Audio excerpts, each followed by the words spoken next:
Hi, I'm doctor Anantharoopan. உங்களோட தன்னம்பிக்கையை வளர்த்துக்கிறதுக்கு இந்த சில விஷயங்களை முயற்சி பண்ணி பாருங்கள். நம்பர் 1, மற்றவங்ககிட்ட உதவி கேட்கணும். அடுத்தவங்ககிட்ட உதவி கேட்குறதுங்கிறது ஒரு வீக்னஸ் கிடையாது, அது நம்மளோட ஸ்ட்ரென்த். ரெண்டாவது விஷயம், நோ சொல்ல பழகணும். எதுக்கு நோ சொல்லணும், எதுக்கு நோ சொல்லக்கூடாது அப்படிங்கிறது நம்மளுக்கு நல்லா தெரிஞ்சிருக்கணும்.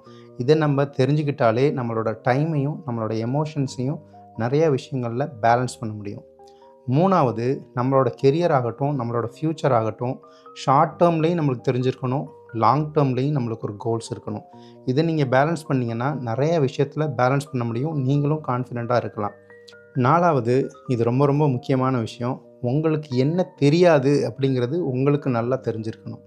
நம்மளுக்கு என்ன தெரியல அப்படிங்கிறது நமக்கு நல்லா தெரிஞ்சதுன்னா, நம்ம ஒரு மீட்டிங்கில் போகும்போதோ, இல்லை நம்ம ஒரு இடத்துல போய் நம்ம பேசும்போதோ, இல்லை நம்மக்கிட்ட ஒரு கான்வர்சேஷன் வரும்போதோ அதை நம்ம கரெக்டாக டீல் பண்ணுவோம்.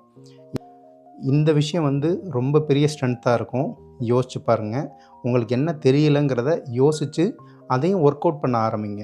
இது 2 விஷயமும் பண்ணலாம். நம்ம பேலன்ஸும் பண்ணலாம், நம்மளோட ஸ்கில் செட்டையும் இம்ப்ரூவ் பண்ணிக்க முடியும். 5வது விஷயம் என்னென்னா, நீங்கள் தன்னம்பிக்கையாக ஃபீல் பண்ணுறதுக்கும், நீங்கள் கான்ஃபிடெண்ட்டாக ஃபீல் பண்ணுறதுக்கும் மற்றவங்களோட அப்ரூவல் தேவையே கிடையாது. It is about you. நீங்கள் என்ன பண்ணுறீங்க, நீங்கள் என்ன யோசிக்கிறீங்க, உங்களோட ஃப்யூச்சர் பிளான் என்ன இருக்குது, அதுக்காக நீங்கள் உழைக்கிறீங்களா, இதுதான் விஷயம். இதை நீங்கள் பண்ணிங்கனாலே தன்னம்பிக்கையோடு இருக்க முடியும். இந்த 5 விஷயத்தை யோசிச்சு பாருங்கள், முயற்சி பண்ணுங்கள்.